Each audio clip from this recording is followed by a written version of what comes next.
Basketball season has begun. Welcome into a very special Monday Camel Call podcast as we get you set for the basketball season for Campbell. We will have previews from the head coaches, Ronny Fisher, from our women's basketball team, and Kevin McGeehan, head coach of our men's team, as both the coaches and teams get set for the season opener tonight. A men's-women's doubleheader starting at 5:30. The women will take on Mount Olive, and then the men's team gets after it as they take on Pfeiffer at 7:30. It is a home-heavy schedule here in the first couple of weeks, so make sure you come out and see the Fighting Camels. If you can't make it tonight, the men's team will be back at it after a tip to Virginia from the ACC on Wednesday. They will be right back at it this Sunday, Campbell at home, taking on St. Francis, and then November 13th, Wednesday, a 7 o'clock game before they go on the road for the next month. The only time they have a home game after their November 13th game and before their December 18th game is December 4th against Coastal Carolina. So make sure you get to see this exciting Campbell team. The women are going to be on the road for a good chunk of November and December as well. They will travel to Western Carolina coming up later this week, and then they'll be home for two big games the next week and a half. November 14th, a Thursday, versus old rival High Point, and then November 19th on Tuesday versus East Tennessee State. They play just one more home game between that game on November 19th and December 30th. So make sure you come out and see both these teams early. We'll start off our basketball preview with my visit last week with Campbell head coach Kevin McGeehan. Now in his 12th season as men's basketball head coach at Campbell University, Kevin McGeehan leads the Fighting Camels into year 2 of the CAA. Over these last 8 seasons, Campbell has won more games in that span than in any other time in the program's Division I history. During that span as well, the Camels claiming 4 conference trophies, winning the 2019 Big South regular season title and Big South tournament runner-up in 2017, 2021, and 2023. Monday night, the season will start here at Gore Arena with a men's and women's doubleheader. The women start at 5:30. The men will start around 7:30. And again, this year, kids 12 and under are in for free to every home game. We're also giving discounts all year long to all Harnett County School teachers, staff, and administration. Those details at gocamels.com. Coach, how are you doing less than a week before the start of season number 12? I'm doing great, Chris. Thanks for having me on the show. Everything's going well. Practice is super competitive, and I think that's a really good sign. Good sign as well. Coach, there are so many new faces on this team. Could you tell us who you think we'll be able to see making a big impact out of the gates? Of the new faces? Yeah. I think I'd be remiss if I didn't talk first about Colby Dugan's development since last year, because I think although he played a decent amount last year, he's really come along, and physically, confidence-wise. So I think he's someone that is a older face that will be able to help us quite a bit this year. Of the new guys, I think they all have a chance to really be impactful. Just kind of going down the roster numerically, I guess Bragi would be the first one that sits there at number 6. Doing really well, super athletic, really, really aggressive in how he plays the game. And I think he has a chance to be a guy that continues to develop as the season goes along. He was at Penn State last year, but he didn't get much opportunity. We had recruited him out of high school. And then, with timing of stuff in the spring and then coaching change at Penn State, he got a pretty good opportunity there, but didn't get to play a whole lot. And we were thrilled to have him. I think he's got his best basketball is ahead of him. Really, really very coachable, very much wants to be good. And I think as the pace of the game settles in, he kind of almost has a tendency to play a little faster than he should. So kind of understanding that pace, I think he's got a chance to really, really be a very, very good player. What an interesting story, too. He's from Iceland. Yep. He's from Iceland. We were we were watching him on film and really liked him. We're kind of in the process of recruiting him before he went to Penn State. And one of the reasons why he caught our attention is that his brother was, A-10 Player of the Year at Davidson. So, naturally you're like, well, let me take a look at this kid. He's probably pretty good. I think his other brother went to St. Louis as a player. Injuries cut his career short at St. Louis, but obviously some talent in that family. And, Bragi is no exception. Very, very good player. I think his best basketball's ahead of him, which is exciting. Sometimes you get transfers and they're a little further along in their career and you see a shorter window for growth, or they're more developed as a player, and so you also see that. I think he's got a large window of growth left, which is super exciting. And Cam Gregory is coming from St. Francis, who we had an opportunity to play against last year. I wish he had about 4 less points than he did in that game, and we probably would have come out of there with a win. But terrific player, very, very poised, just has a great pace to him, understands time and space, and things look easy for him, and he makes others better. I think that those are his greatest attributes. He's got really good length, so defensively, though slighter in build, he's actually pretty basketball strong. Does a really good job keeping guys in front of him and using his length, and really just has a knack for kind of scoring in multiple different ways, and doesn't press his game at all. Knows when to throw it to the next guy because that's a better shot. All that stuff. I think he complements Jason really well. Israel, he's actually been on the shelf here for a couple days, but he's just getting back into the mix. But super athletic kid. Really a joy to be around. Just super personality, really, really engaging and positive person, and plays with really good energy. Just attacks the offensive glass, affects the game on the defensive end with his length and athleticism. Really has a chance to work his way to where he can really help us, because he brings a different dimension to the game.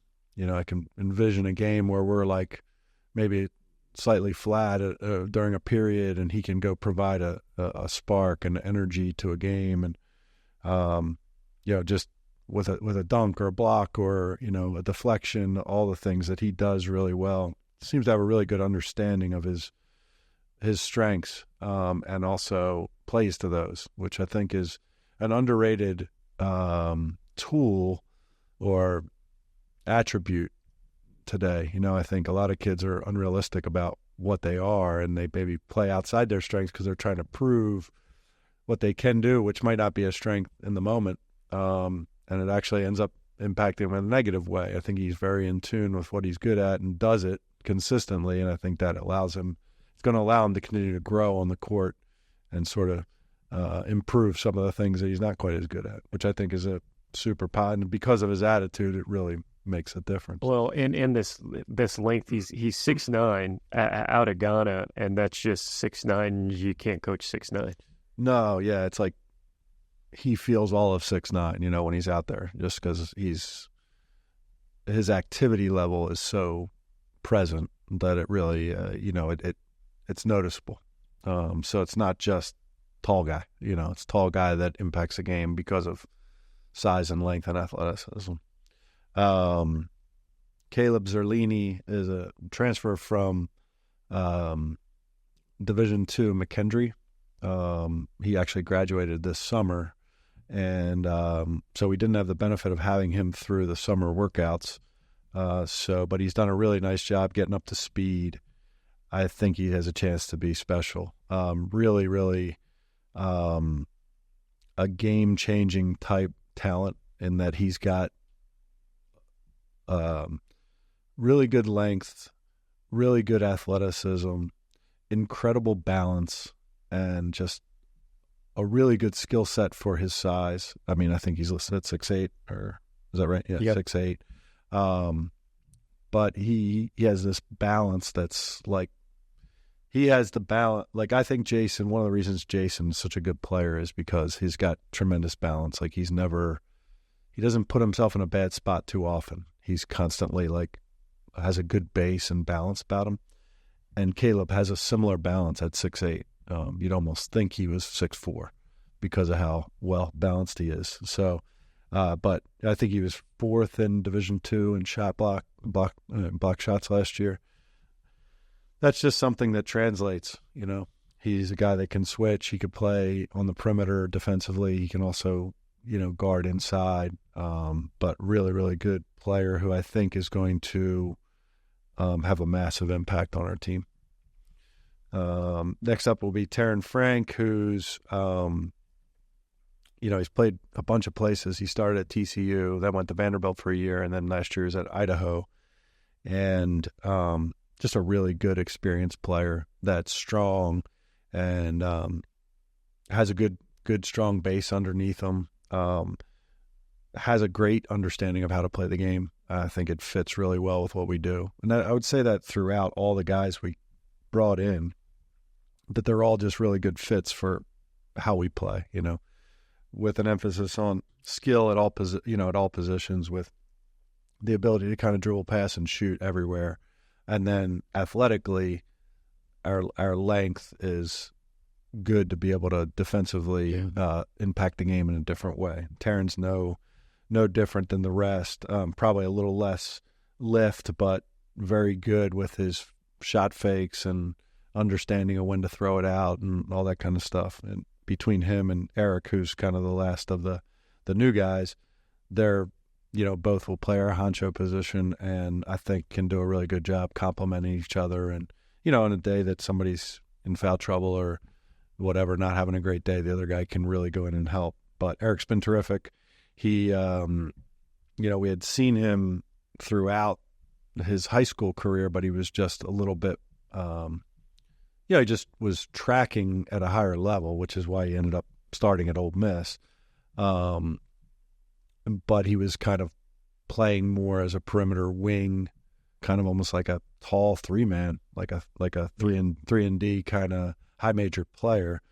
And I think both at Ole Miss and at Wilmington, he was kind of just, wasn't necessarily a match for his, with how good a match it is with us. Like, now playing the honcho, he's, you know, getting shots that are step-in threes as opposed to, you know, sprinting the corner to spot up and, you know, getting a chance to play a little more inside out. He's a good passer. And so I think he's going to have a chance to really be good. Did a really nice job in the scrimmage this past weekend. And then you mix this in with a really good returning nucleus here of some guys that have some experience. Jason Sinani, of course, headlined your comebackers. He, after a position switch in the middle of last year, just came on and became one of the best scorers in the CAA. And then you have Gedimus Moksekis, as experienced as they come, having his 5th year. Elijah Walsh was a starter for you last year. Omar Harris from walk-on to a guy that was your first guy off the bench. Tassos Cook hampered by injuries, but that's a real experienced point guard. And, I mean, it seems on paper this is a deep team, one of the deepest teams you might have ever had. And you didn't even mention Nolan Dorsey, who was with us all of last year, but was, you know, unable to compete. And, you know, he's really a special type defender. He brings an energy and an intensity that's unlike really anybody I've ever coached. And I think it has the ability to be contagious with the others. And it kind of fits the way we're trending defensively, of more aggressive. And so I totally agree with you. I think we got a really nice mix of returners with some experience, and in some cases, like G, a ton of experience. And then this mix of experience and younger, new guys that are all going to be able to really help us. I mean, I think that the depth is pretty significant. And you have put together just a really, really challenging challenging non-conference schedule here. We talked about the opener on Monday. You'll go at Virginia in this first week, a good matchup against St. Francis the first Sunday. And then you go on the road, Coach, from November 17th until December 18th, a month there. You have one home game, and the gauntlet that you're facing at Navy, at Ohio State, at Evansville, at Green Bay, at the Citadel, at Morgan State. Tell me what that stretch will do for your team. Yeah, I think I think that number one, it's like when you break it down that way, it seems quite overwhelming. But I'm sorry, I didn't mean to pile it all up. No, however, we just have to look at it as a game at a time. And one of the things I think we need to improve on to become a really good team is to be road tested. And to win in this league, you're going to go somewhere other than your home court to play 3 or 4 games to play for a championship. So, we love playing in Gore Arena. We love our fans and everything that comes with playing home games, but having to play outside of the confines is what's going to really kind of test you and sort of strengthen your mettle or your resolve or whatever you want to call it. And we'll certainly be tested there. I think we'll very much those will feel like more chunked than the way you just described them, and that Navy's kind of an outlaw, separate, and then you chunk Ohio State and Evansville together, and then we'll come home and go back to Green Bay, and then we'll get a home game, and it feels a little better when you chunk them out like that. But for our guys, it's just like we're in this prove it mentality, and there's no better testing ground than having to do it on the road against good teams. And this schedule is by far the hardest schedule we've had since I've been here. And so, it's prove it time. Yeah. And when you do finally get home, some really, really good home December games, which as are very hard to get. You got Coastal Carolina coming in here on December 4th and Longwood on December 18th. And I know, by the way, not in that stretch, but your final non-conference game of the season at North Carolina on the ACC network on December 29th. Yeah. It's good to get some good, solid, sort of contemporary-like opponents in your own building, when you're building a schedule, it's not always as simple as, why didn't you just get them? Because the other team has to want to play, they have to have the date. So it's more complex than I think the average person probably realizes. But I think it's good to get like a Coastal in here, which long ago in the Big South they were a rival, and it's regional relative. And then Longwood, who there is clearly a rivalry, going back to all the Big South matchups, and Griff does a terrific job, and have the utmost respect for the program that he's built there, and they'll be good, and they'll be ready, and they will feel like a CAA opponent because of the style of play that they play. That will be like going up, and playing Towson. They're physical, they're defense oriented, very, very tough, and that'll be a really good test. Obviously, games like Carolina are a totally different animal, but the Longwood ones are important because I think that we kind of know exactly what we're getting, and we get, that's going to be an important game for us to try to play well. But my question is, here in your second year in the CAA, what did you discover from the first year? But you've answered it by, number one, your recruiting. There is a lot of 6'8", 6'9" guys that you needed to bring into this program because of the size, and then the tough schedule and the tough schedule on the road. You were prepared last year, but it seems like you really, really know what you need to win in the CAA now. 100%. I mean, I think the biggest thing, going into the league, and we knew that it was going to be really good, high-quality competition, was kind of two things. One was the depth of the league. So 14 teams, a lot different than 9. And last year we were preparing a new scout every single day. Now, that doesn't mean that they're not going to be new this year, because personnel is changing at a high rate across college basketball. However, there's going to be some familiar concepts for the coaching staff because we've done it. We've been through it one time. So when you get Drexel on the opener, it's like, okay, well, you're not starting from scratch. Though the personnel will likely be very different, and that may alter some of the things that other teams are doing because, you lose the big guy like they lost. Yeah. The next guy may be just as good. He's probably going to be different, and he might be not as good, in which case they might lean on their guards more or what have you. So, it'll definitely be, game to game in that respect. However, I do think we'll have our legs under us a little bit more as far as just having a general base of information on all the teams. Now, they were all preparing for us new, but they were all doing it one time. We were doing it 13 times. And so I think that will give us a bit of an advantage. But the other thing is just that the physicality of the league is on a different level. So if back in the Big South days we would have said, right, Longwood we kind of know is that physical, strong, defensive-minded, very well. That's the league in the CAA. Like everybody's strong, deep, athletic, physical, and so I think we definitely had that mindset going into recruiting of this is where we need to get better. We need we'd like to add shooting, skill everywhere, but length and athleticism is at a premium when we're looking for guys to complement what we have already in the program. There's really a buzz around this team, Coach. It started in the summer when people in the athletic department would come by my office after, going by one of your workouts and being like, "Have you seen these new guys? Have you seen they talk about the height, the athleticism?" And I know you're as excited as you've ever been for this team. This is a team to get excited about. Yeah, there's no question. I think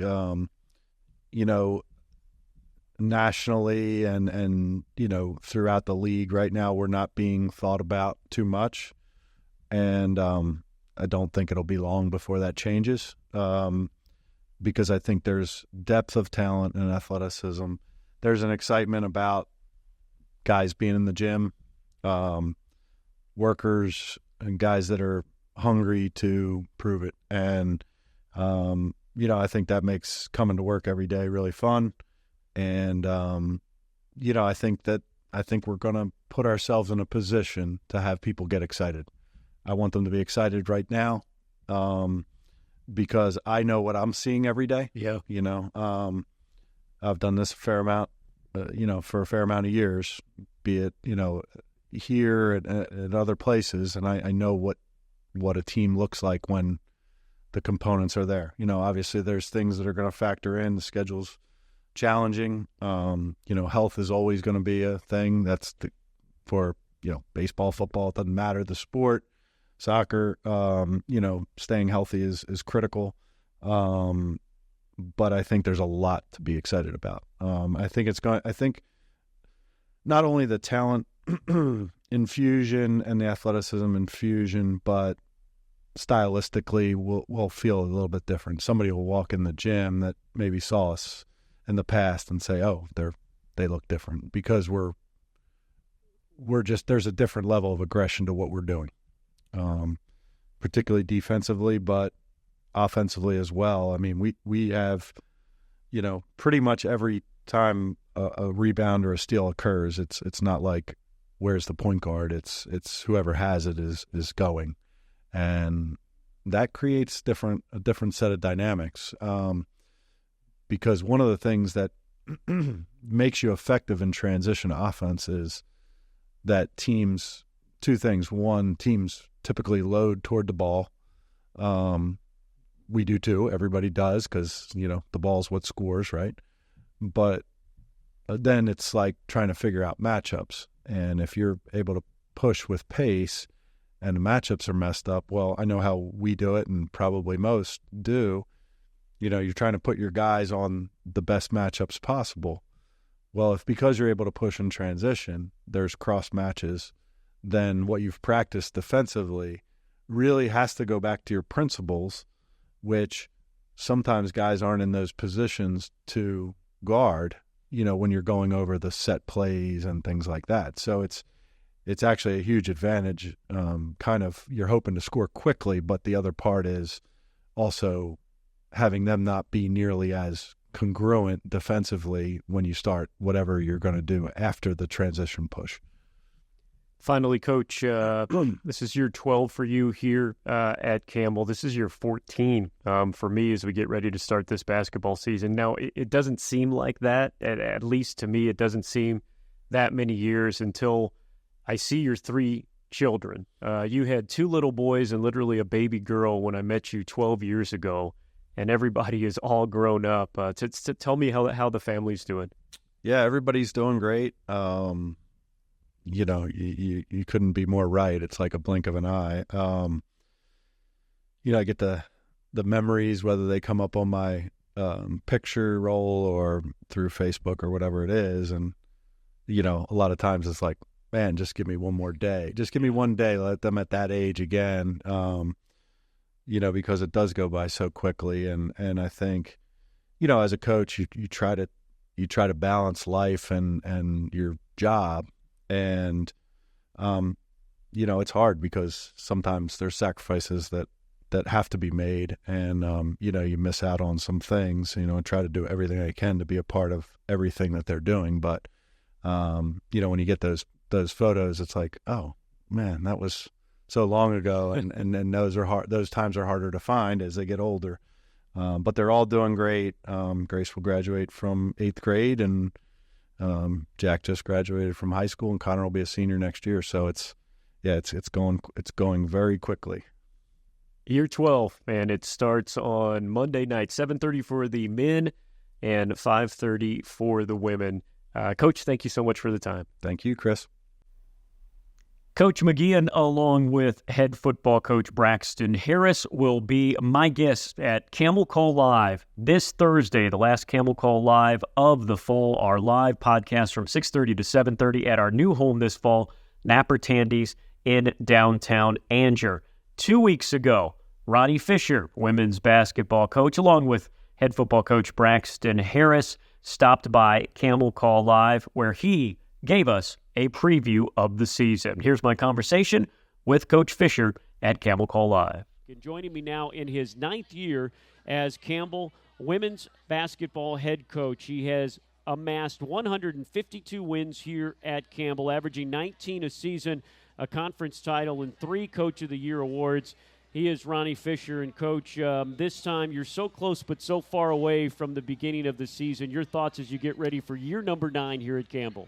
Yeah, well, thank you, Chris. We're just so excited to get going. It's when I came over here, it's a great time of year. Like listening to Coach Harris talk. I mean, nothing like football this time of year. We got homecoming this weekend. You got all the soccer's playing, volleyball. You got World Series. Yeah. NBA's starting up, and college basketball is here. So it's a wonderful time of year to be a sports fan. And we've been practicing really hard. We had a scrimmage Sunday, and really looking forward to kicking the season off. Yeah, Coach, the headline for your team this year, after being so experienced, so veteran for so long, you had some players on your team last year that were here for 6 years, that were here for 5 years, that were here for 4 years. They have moved on. They have gotten their degrees and gone on out of eligibility, and you have some really, really exciting young talent this year. Yeah, we just like you said, we lost 7 seniors last year that really had tremendous careers. With them went about 70% of our scoring, 70% of our rebounding, and we brought in 5 freshmen, and we have 3 sophomores. So we've got a really, really young team, the youngest team I've had since I've been at Campbell. But they're a lot of fun to be around, and I love the things they can do. It's the fastest team I've had, and I said the other day they're really fast, but they don't know where they're running right now. So we've got to get that figured out. But I think it's going to be it's going to be a neat journey, and can't wait to take it with them. You talk about this team, and you have had some fast teams. As having one of your fastest, when you think about what you can do with that on the defensive end as well as the offensive end, it's got to be exciting. It is, and that's what we're trying to do right now. We're trying to really establish how hard we have to play and how we compete on offense and defense. And in the past, we've competed on the defensive end, but maybe not in transition as much. And this year we're going to compete on the defensive end and really compete on offense in transition to try to get some easy baskets and pick up full court and do some things we really haven't been doing in the past few years. You are young, but you do return some very familiar faces, some good players that are going to anchor this team, and it starts with Gemma Nunez. She played 33 minutes a game, led you guys in assists and steals and minutes, and she's back. Yeah, she's, as a coach, you want a point guard that's an extension of you on the court, and that's what Gemma is. She knows that I love toughness, and she's one of the toughest kids I've ever coached, and she's an unbelievable defender, and she literally leaves it all on the floor, not just every game, but every practice. I have to slow her down in practice, like, Gemma, it's okay, and that starts our team out, and when your point guard has that mentality, others follow. So she's doing a great job of leading, and she's a warrior, and she can do a lot of things. She handles it. She's got a great assist turnover ratio. She can score, but she really loves running the team and leading the team. Well, for Ronny Fisher to say that's the toughest player that he's ever coached, that is something right there. Hey, you want to talk about speed from the land down under? You're Australian, Audrey Fuller, one of the fastest players I know you've ever had. To have her back and her skills, that's going to be important this year too. It is. Audrey is a senior that has played some important minutes, and she's played the point, she's played the wing, and she competes. She competes, and she's extremely fast, like you said. And also this year she's taken on a role of leadership that she hasn't been doing, and she's leading on both ends, and she's shooting the ball well. So. What's cool about it, though, is Audrey, I don't know that she's the fastest player on the team this year. Wow, so really? We've got a couple of freshmen that are pretty fast. So it's awesome, and our team speed has increased, and that helps Audrey because Audrey likes getting out and going, and you don't want to be the only one running. So she's had to play more of a support role with all the stars that you've had on your team over the last couple of years. But I'm telling you what, Gianni Boone, you get the feeling that she's going to explode this year, don't you? Yeah, I love Gigi, and she's one of the best players, the best one-on-one players getting the ball to the rim that I've had. And she's getting stronger, she's getting more confident, and she needs to take that next step for us to be successful this year. And she's a kid that I think can average 12, 15 points a game. And I think she's accepting that role, and she's worked really hard. She's in better shape, and her defense has gotten better too. So hopefully she'll continue to improve and be ready to go.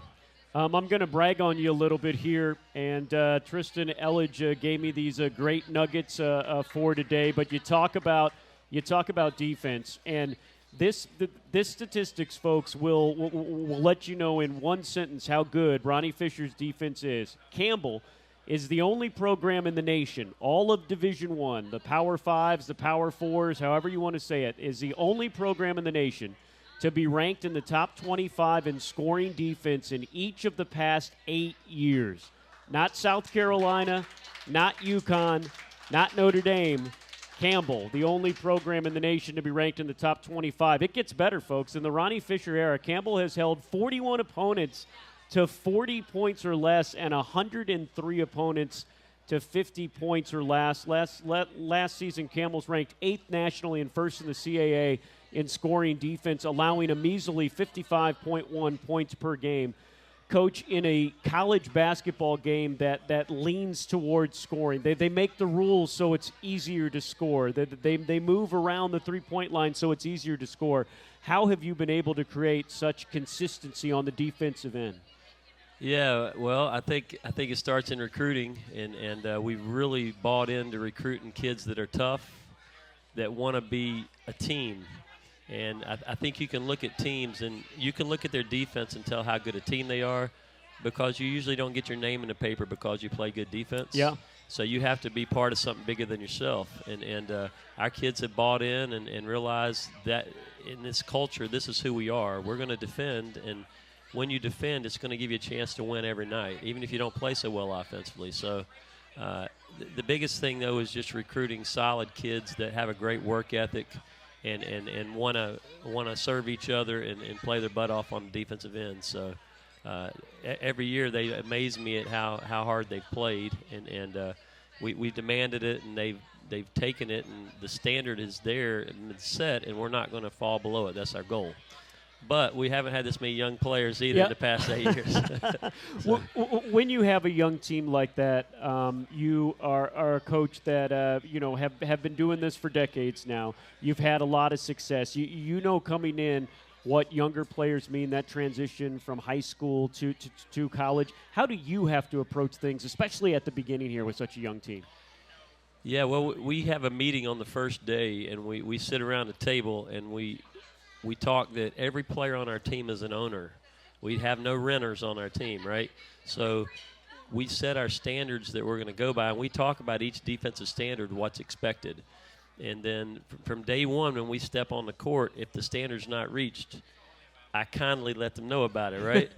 And not only do I, but the upperclassmen, that's where Audrey and Gigi and Gemma and Courtney and some of our older kids, they understand the standards that are expected, and we've had really good leadership through the years, and we don't – if you're not going hard or you're not doing it the right way, then you're not going to play, or we're got to do something to get your attention. So it's about holding accountability to standards, and the players, I don't know they like it every day, but after they see the results, they take on that personality. And so it's been neat to have that and see it play out. Another very great thing about your program, especially in this day and age. Look, I was talking about people that have been in your program for 6 years, for 5 years, for 4 years. That does not happen in Division I college basketball in the transfer portal era. You are able to recruit these kids, improve them, win, and then keep them here. You did not have to go into the portal this year to get any kids. You're one of just 6 programs that didn't do that. Number one, how have you been able to create an environment and a program where people come, people stay, people get better? Yeah, well, I think the first thing is Campbell University itself is such an amazing place, and you have the people here and the education. I think that's part of it. But then the next probably biggest thing is our staff. We have an amazing assistant coaches that have been with us and stayed here, and they have a culture our players enjoy being around all of our other coaches. I don't know about me, but they enjoy being around them. And our coaches also, like, we've really done a good job of recruiting kids that fit here. Yeah. And I remember I've talked to several coaches on staff here. You know, Campbell is a little different place. You want to make sure you get people that fit here, that want to be here, that want to stay here. And I think we've done a good job of that. And when you recruit like-minded players that become a family, they don't want to leave each other. And I think that's what we've done a good job of, and the culture's been really good in our program, and we've had good leadership, and hopefully we can continue that with our freshmen. We have, like I said, 5 coming in. We want to see them graduate in 4 or 5 years. So you talk about having great assistant coaches. Lindsey Bowen, who had been here forever, former WNBA, Michigan State Hall of Famer. She has moved on, but you replaced her with a Campbell legend, leading three-point shooter ever. We talk about Shai Tooley because of COVID, because of medical hardship. She was here for 6 years, an amazing career, and you convinced her to come back and be a coach. Boy, what an asset she's going to be as an assistant. Yeah, I love Shai, and you know, she's awfully young, kind of. She was at Campbell 6 years, right? Yeah. But I've never had a player that played on the court and the next year became a coach. But, you know, in my mind, Shai had a 6-year job interview. Yeah. and I'm going to tell you what, I've never had a player more loyal, that cared about winning, and came to work every day with a focus, laser focus every day for 6 years. I mean, that's amazing. And she came back. She had a season-ending injury her 5th year, and she could have quit basketball, but she came back for a 6th year just because she loved Campbell. She loved playing. And you know, she's able to relate with our players and know exactly where they're at, and she also can push you. She pushed her when she was here. She was a great leader in that area. So it's a blessing to have her back. I hate to lose Lindsey. Lindsey did a great job, but Shai is going to be awesome. And then Megan Hall, I think this is year number 19 or 20 for her. Oh, my gosh, because she was with Wanda Watkins' staff for a long time. Yeah, that's one of the best decisions I made to keep her when I came here, and she's been a tremendous assistant and asset and made her associate head coach as she earned that.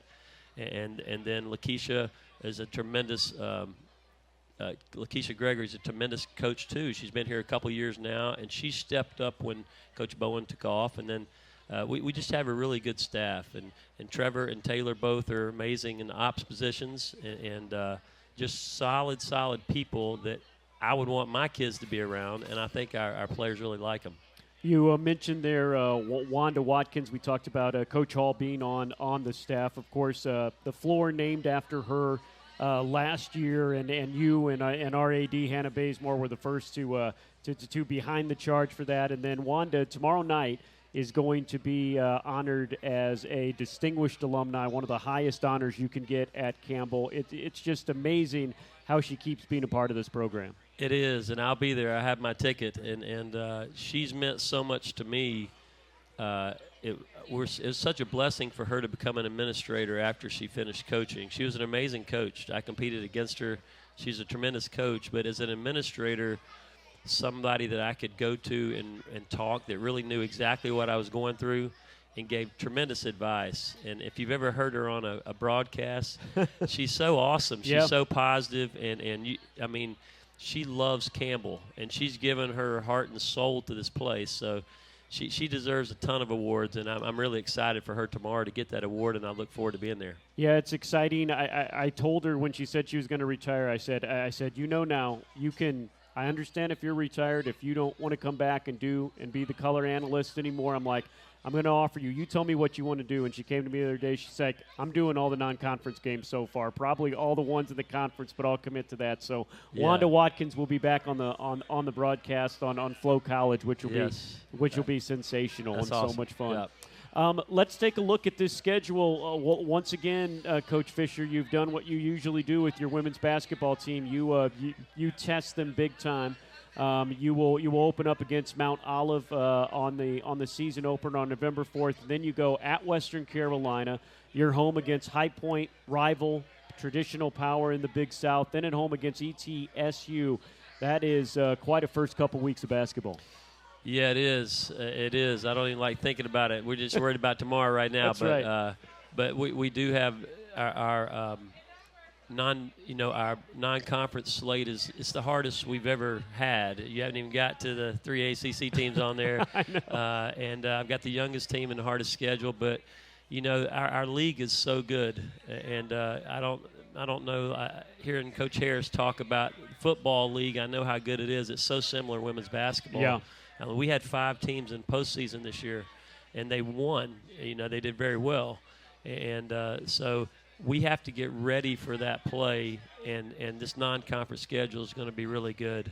I know you just mentioned we also go down to Georgia State for a MTE. We play 3 teams in 3 days that are good mid-major teams, and then sure you're getting ready to get to the teeth of the schedule. Yeah, it's amazing. You talk about that Thanksgiving tournament. It's Furman, it's Purdue, Fort Wayne, and then it's at Georgia State. You mentioned 3 ACC teams, at Miami, at Wake Forest, and at Virginia Tech.